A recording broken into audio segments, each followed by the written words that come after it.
Hello everyone, स्वागत है आप सभी का एक बार फिर से हमारे चैनल जीडीसी एजुटर में। इस वीडियो में हम बात करने वाले हैं यूपी एनएचएम की वैकेंसी के बारे में। जी हाँ, जो आपके लास्ट ईयर नवंबर में यूपी एनएचएम की लगभग 17,000 प्लस पोस्ट आई थी अलग अलग फील्ड में। जी हाँ, ANM, staff nurse, lab technician, उसी में फार्मासिस्ट की वैकेंसी थी, लगभग 448 प्लस पोस्ट थी। उसी के रिगार्डेड एक नोटिफिकेशन एक आई हुई है इसी एनएचएम के ऑफिशियल साइट पे, जो कि आपके रिजल्ट आने की संभावना को बताता है। साथ ही साथ उस नोटिफिकेशन में यह बताया गया है कि मेरिट लिस्ट आपकी कैसी बनेगी। जी हाँ, अगर दो बच्चों का नंबर सेम आ जाता है तो किसे प्रेफरेंस दिया जाएगा, क्या रूल रेगुलेशन बनाया गया है, क्या क्राइटेरिया है टाई ब्रेकिंग का, उसी के रिगार्डिंग ये नोटिफिकेशन है। तो पूरे वीडियो में बने रहिएगा ताकि आपको पता लग सके कि कैसे आपकी मेरिट लिस्ट बनेगी, साथ ही साथ आपका रिजल्ट कब तक आएगा। तो आपको ये वीडियो पूरा देखना पड़ेगा। चलिए देख लेते हैं। आपको upnhm.gov.in के ऑफिशियल साइट पे मेनली जाना है तो कुछ ऐसा इंटरफेस दिखेगा। यहाँ पे आप जब अपडेट सेक्शन में जाओगे, व्यू ऑल पे क्लिक करोगे तो यहाँ पे कुछ ऐसा इंटरफेस देखने को मिलेगा।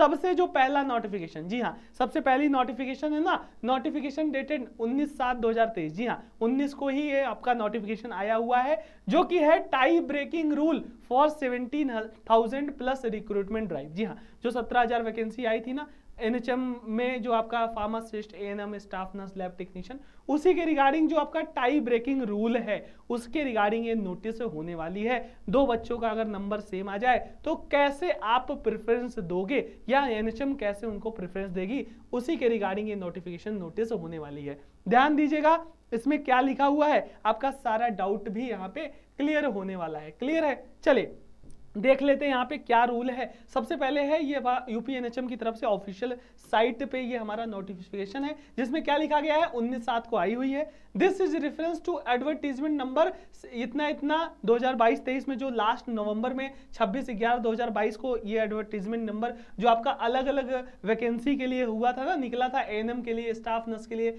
लैब टेक्नीशियन के लिए, उसमें फार्मासिस्ट हुआ है ना, ये अलग अलग जो वैकेंसी आई थी, प्रोग्राम आया था, उसी के रिगार्डिंग क्या टाई ब्रेकिंग क्राइटेरिया होने वाला है। टाई ब्रेकिंग क्राइटेरिया की बात कर लें तो क्या समझते हैं सर, मान लीजिए दो बच्चे हैं, उनका सेम नंबर 50-50 आ गया, तीसरे बच्चे का भी 50 आ गया, या 70-70 आ गया, दो तीन बच्चों का 71 आ गया, 72 आ गया, मतलब एक से ज्यादा बच्चों का नंबर अगर सेम आ जा रहा है तो उन बच्चों में मेरिट लिस्ट कैसे बनेगी, किसे प्रेफरेंस दिया जाएगा, उसी को आपको यहाँ पे समझना होगा। देखिए यहाँ पे अगर in case of tie of marks एक समान आ जाए, एक सेम आ जाए, टाई हो जाए, तो अगर यानी कि उसमें कैसे प्रेफरेंस देना है, फॉलोइंग ऑर्डर में प्रेफरेंस देना है। ये फॉलोइंग ऑर्डर क्या होने वाला है थोड़ा सा और आपको डिटेल में यहाँ पे हम बताने वाले हैं। चलिए देख लेते हैं क्या टाई ब्रेकिंग क्राइटेरिया एनएचएम ने डिसाइड किया गया है। सबसे पहला है candidate achieve higher marks in discipline related part 1 that is section 1 will be place higher in the merit.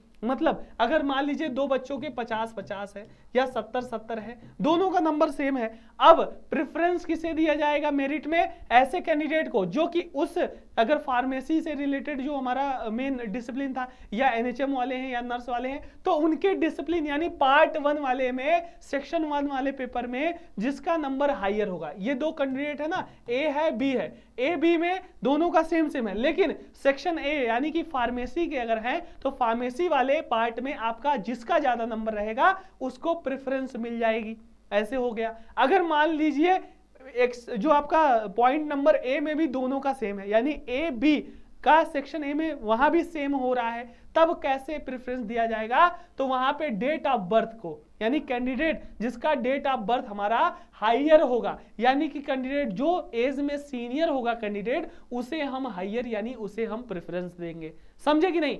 सबसे पहला यह है कि दोनों मार्क्स सेम है, टाई है, तो जो सेक्शन 1 में सबसे ज्यादा मार्क्स पाएगा उसको प्रेफरेंस दिया जाएगा। अगर सेक्शन 1 में भी दोनों चीज सेम हो रही है तो जिसका डेट ऑफ बर्थ पहले का होगा यानी जो सीनियर होगा उसको प्रेफरेंस दिया जाएगा। अगर मान लीजिए ए और बी में भी दोनों चीजें सेम हो जा रही हैं किसी दो कैंडिडेट की, तो वहां पे कैंडिडेट जिसका नाम अल्फाबेटिकल ऑर्डर में हमारा पहले होगा, है ना, अल्फाबेटिकल, मान लीजिए इन दोनों में किसी का नाम ए से है, किसी का नाम बी से है, तो ए वाले को प्रेफरेंस दिया जाएगा अगर इन दोनों में भी सेम है। समझ में आया कैसे मेरिट लिस्ट ये लोग बना रहे हैं, है ना, कि अगर भैया पहले सेक्शन ए में प्रेफरेंस दिया जाएगा, उसमें ज़्यादा है तो उसमें दे दिया जाएगा, इसमें है तो आपका डेट ऑफ बर्थ मिलाया जाएगा, डेट ऑफ बर्थ भी सेम लगभग है तो आपका अल्फाबेटिकल ऑर्डर मिलाया जाएगा। ये हमारा मेरिट का क्राइटेरिया लिस्ट है। अब देखिए कभी कभी क्या होता है, कुछ कैंडिडेट रेयर ऐसे होते हैं जिनका ये सब कुछ सेम हो जाता है, तब कैसे प्रेफरेंस मेरिट लिस्ट में दी जाएगी। मान लीजिए ये आपका ABC तीनों में सेम हो जाए, तब आपका D और E पॉइंट क्या दिखाया गया है, इन केस ऑफ ABC एवं यानी कि सब कुछ सेम हो जाए तो कैंडिडेट जो कि हायर मार्क्स अपने डिग्री या डिप्लोमा में पाया हुआ है, यानी कि अगर D फॉर्म के हो या B फॉर्म के हो, अगर ये तीनों चीज दो कैंडिडेट में सेम है तो जिसका डी फार्मा में या बी फार्मा में ज्यादा मार्क्स होगा दूसरे कैंडिडेट से, उसको हम क्या करेंगे, प्रेफरेंस देने का काम कर देंगे। समझ में आया, ये तीनों सेम है तो जिसका डिग्री डिप्लोमा में ज्यादा मार्क्स है उसको प्रेफरेंस मिलेगा। अगर मान लीजिए ये भी सेम हो गया, यानी कि A पॉइंट भी सेम हो गया दो बच्चों का, B भी सेम हो गया, C भी सेम हो गया, D भी सेम हो गया, तब क्या किया जाएगा, तब ऐसे कैंडिडेट को हम प्रेफरेंस देंगे जिसका इंटरमीडिएट में क्या होगा, मार्क्स ज्यादा होंगे। समझ में आया कि अब सब कुछ सेम हो गया तो इंटर में जिसके मार्क्स ज्यादा रहे होंगे उनको प्रेफरेंस दिया जाएगा। तो ये मेरिट लिस्ट आपकी NHM के द्वारा टाई ब्रेकिंग क्राइटेरिया को लेके ये आपका रूल रेगुलेशन बताया गया है कि अगर दो या दो से अधिक कैंडिडेट के मार्क्स सेम आ रहे हैं, जाहिर सी बात है मार्क्स तो सेम दो नहीं करीब हजारों बच्चों का मार्क्स सेम आएगा, तो कैसे आप प्रेफरेंस दोगे, पहले डेट ऑफ बर्थ मिला लिया जाएगा, सेक्शन 1 में जिसका ज्यादा मार्क्स आएगा उसको प्रेफरेंस दिया जाएगा, उसके बाद छाड़ते छाड़ते छाड़ते छाड़ते कैंडिडेट फिर भी बहुत ज्यादा ऐसे होंगे जो उनका लगभग सेम होगा, फिर उसके बाद मेरिट लिस्ट यहाँ पे बन जाएगी।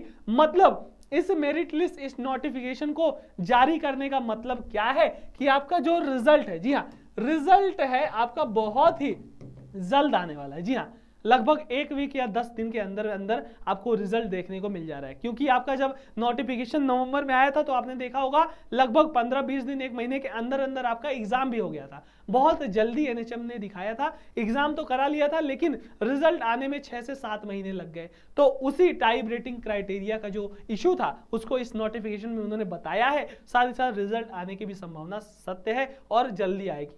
तो ये वीडियो अगर समझ में आया होगा तो आपने NHM वाले दोस्तों तक जिन्होंने एग्जाम दिया है NHM का अलग अलग फील्ड में, उन तक ये वीडियो जरूर शेयर करें ताकि उनको अपने मार्क्स, अपने सारी चीजों को कैलकुलेट करने में आसानी हो सके। वीडियो अच्छा लगा हो, कुछ सीखने को मिला हो तो इसे औरों तक जरूर शेयर करें। चलिए मिलते हैं ऐसे ही नोटिफिकेशन के साथ, तब तक के लिए thank you so much, all the very best.